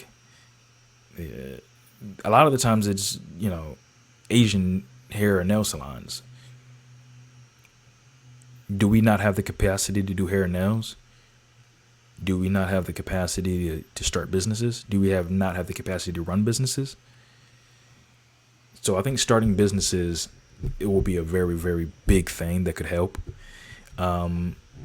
And eventually, and I don't know that there are some that exist. I'm not acting like there's none that exist. I'm just saying, like, a lot of the times, from what I've seen in the places that I've been, and what I've heard from other people as well, and I'm pretty sure that I'd imagine the data would support what I said. I could be wrong. I don't know. Another thing here is believe in the possibility that you can. This is number 10. And I actually have one more. I didn't realize I had 10. I said I have 10, but I actually have 11. Believe in yourself that you actually can. There's so many times I hear black people say that they can't. The white man is holding you down. It's the same to that racist white Uber passenger that I had that was supposed to be so pro-black, was saying, like, man, the white man is holding you down. Like, even if there are societal or structural issues that are making it more difficult for a particular group of people, believe that you can do it despite that. I think mindset and belief are extremely important. A lot of the times it sounds really like nonsensical or like very like gimmicky, or, you know, believe in thyself. You know, it's kind of like people a lot of the times will use that to come to really stupid conclusions. Like, if you just believe in yourself, you can become a billionaire tomorrow. Like, that's an extreme example, but you get my point. Like, a lot of times people will use the belief in yourself for stupid purposes. To me, I think you don't need necessarily that. You can just say, believe in yourself, that you can start a business, that you can find a way to get out the hood, that you can find a way to better your financial situation, that you can become a 6-figure earner, 7-figure earner, maybe even 8-figure earner without becoming like a famous football player or rapper or something of that nature. Like, you can do it. It's possible. More importantly, it's possible for you to become wealthy. Maybe you never make a large income. Maybe you never make more than $80,000 a year, or the equivalent of that adjusted for inflation over time. But if you are investing your money, maybe you do become a multi-millionaire or a millionaire.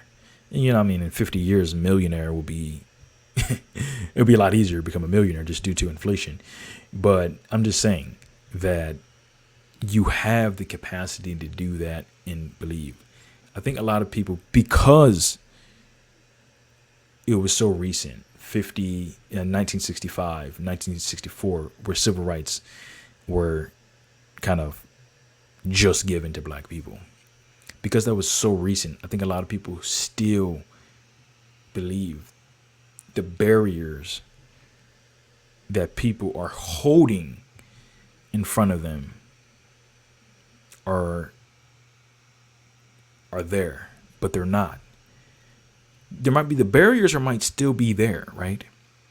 But the people who are holding them there, that people are like making sure they're well-maintained barriers, pristine, not even an ounce of rust on them. Those people have become significantly less. So those barriers, if they still exist, which I believe they do, at least to some degree, those barriers are becoming rusty. They're becoming busty. You can start kind of more easily breaking down the barrier. It's easier to take them down. It's easier to climb it. There's no one on the other side trying to throw you back on the other side. Don't get me wrong, there are still some of those out there, but there are fewer, significantly fewer. But I think a lot of the times, for example, our parents, you know, I just turned 28 2 days ago. I feel like our parents and our parents' parents have a tendency to be a little bit more like held back, you know, they're going to hold you down, or they're holding you down, or the society is holding you down, or they don't like us. That's the reason why we can't. My mom, at least, is not like that. My father is like that sometimes, and other times it's not as complicated. It's sometimes he's very like, yeah, we can do it, and then other times it's like, man, the white man, you have to go through the white man to get anything. You know, it's weird. I don't know, but my mom seems very like, you can do it type of mindset. So it's really just like So, and I'm not saying the point is that I'm not saying every parent is like that, but there is a good amount of parents that are still in that mindset that like you can't. A lot of them are still really negatively impacted by some of those laws that were in place. And then they have children, some of them my age, for example, and they still kind of have that mindset that's passed down to our generation. And the only thing I can hope for is that our generation passes a different mindset down and adopt a different mindset as well. The last one I have, we're here at the top of the hour, almost at 2 hours of a video, is to move out the hood. This is what my parents did. We were in the hood. We moved out. First off, we moved to Virginia, which I'm pretty sure the place I lived in Virginia back then is now in the hood.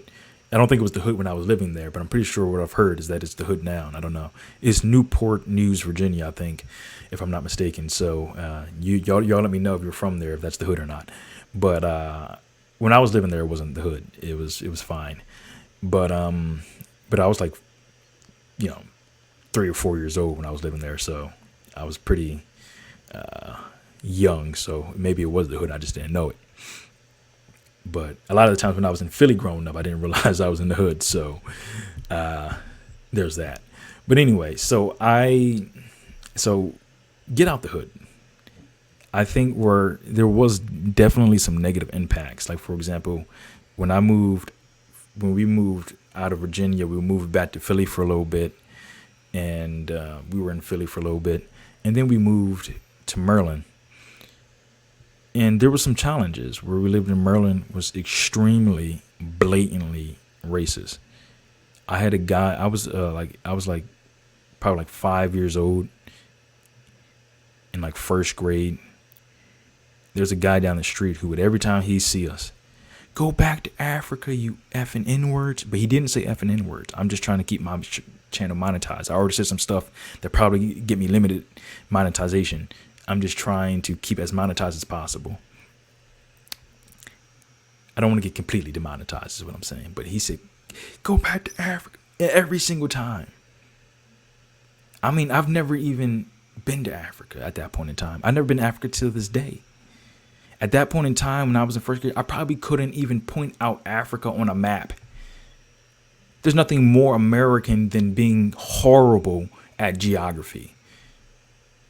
I was born and bred American. I'm so American that I don't know where Switzerland is on a map, but I know for sure it's in Asia. That's how American I was, and that's how American I am. But for some reason, he would tell me to go back to Africa. And that's just one example. I can give many more examples. Like that little 3-year-old boy who walked up to us and said, I'm not going to get into that. That's a little bit too much. But the point is, there's a lot of crazy things that occurred there. Some of them are a little bit more subtle. I actually kind of prefer blatant racism, to be completely honest. I prefer that because you don't have to guess. Someone who's extremely racist and subtle about it, they can always claim that they were never being racist, and it's hard to really prove to other people that, hey, yeah, this was actually something that was a result of racism. But it's very easy to do that if you can point to a specific thing that the person said and they were just completely honest about how they actually feel. There's negative impacts for people who are just honest about how they feel. But to some degree, I would rather have the person who I know is than person who I don't know who is. But then, they do little things that are because they're racist, but not really in your face. Anyway, move out of the hood. I think regardless of the racism that I dealt with, it was still probably better that we lived in a place that was not the hood. I mean, it wasn't completely like the safest place in the world, but it was not the hood. And it was a lot safer. And to be completely honest, growing up, there most of the people that we hung out with were black.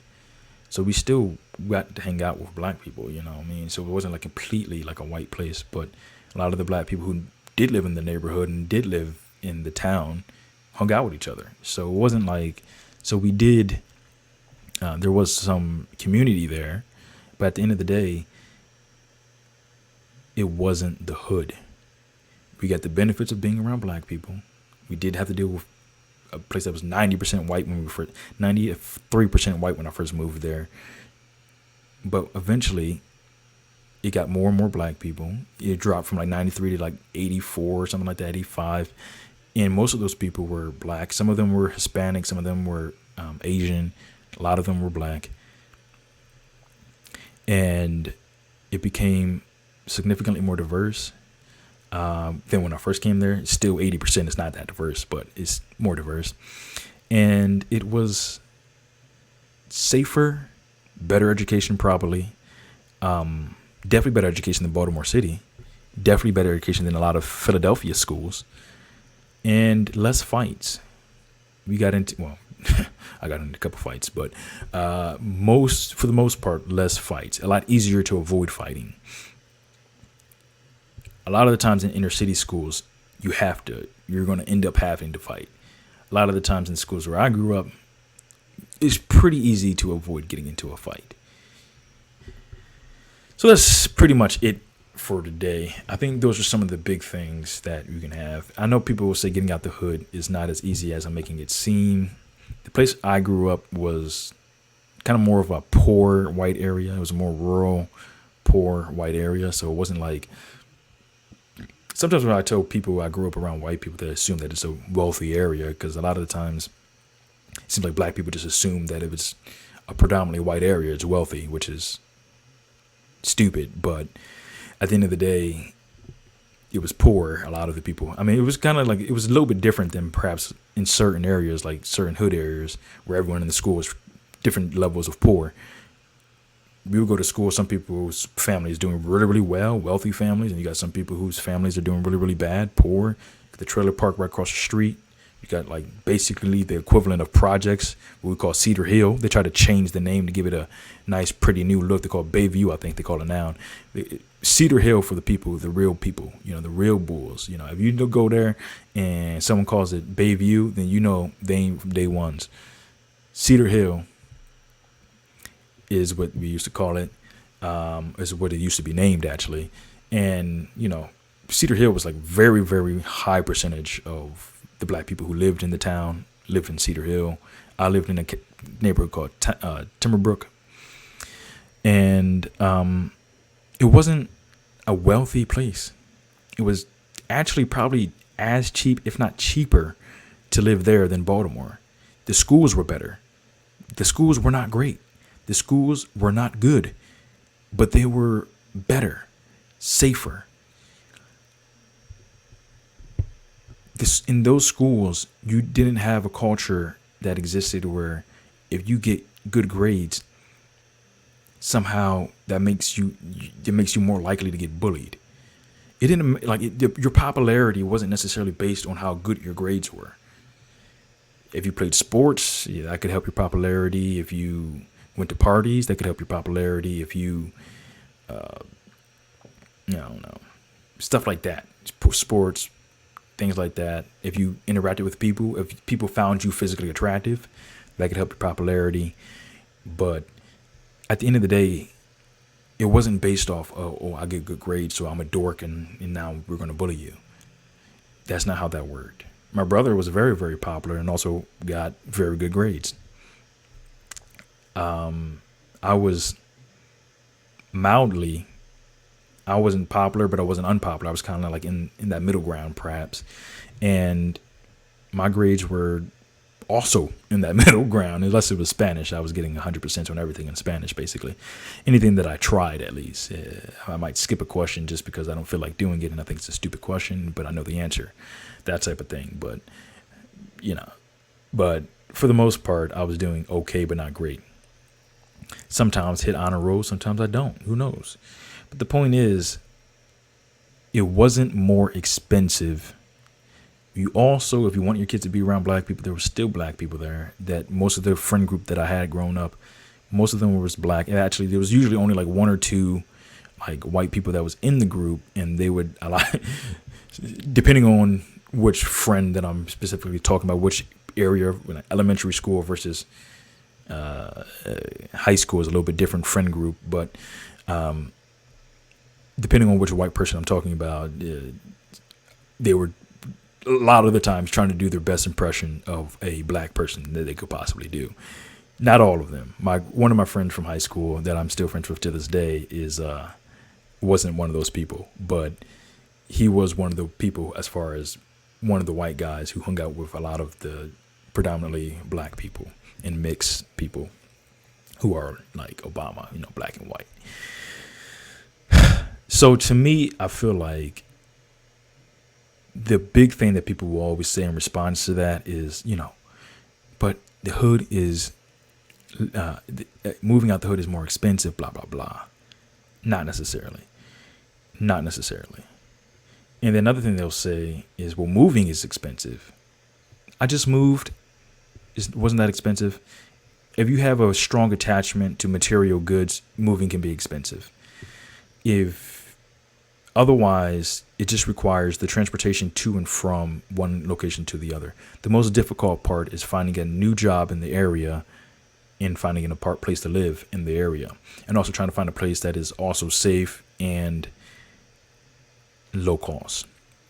The place where I live was pretty safe. Not 100%. A lot of drugs, and I think the drug problem has gotten worse, but it was probably a lot worse than what I thought it was growing up, just because I didn't realize how much of the weird behavior that I saw growing up was as a result of people who were on drugs. So anyway, I think that's enough for today. These are just some things that I woke up thinking about this, and I think that these are some of the things that could help the black community. I kind of try to diagnose the problem, then from there kind of giving some ideas that I think would actually solve the problem. Maybe you disagree with me. Well, come up with your own plan and leave it in the comment section. Maybe you disagree with some of the things I said, agree with other things I said. Leave it in the comment section. If you leave a comment that's disrespectful, you will be blocked. If you say something that I can misconstrue as disrespectful and it's a joke and I block you, I apologize. I try to be very not easily offended when it comes down to jokes. I try to take it is. But if someone just says, oh, you're a dummy, I don't believe anything you're saying, this is stupid, block. If you say, I don't agree with this is blah, blah, blah, blah, I don't think this is right, and blah, blah, blah, okay, you can stay. That's kind of how that works.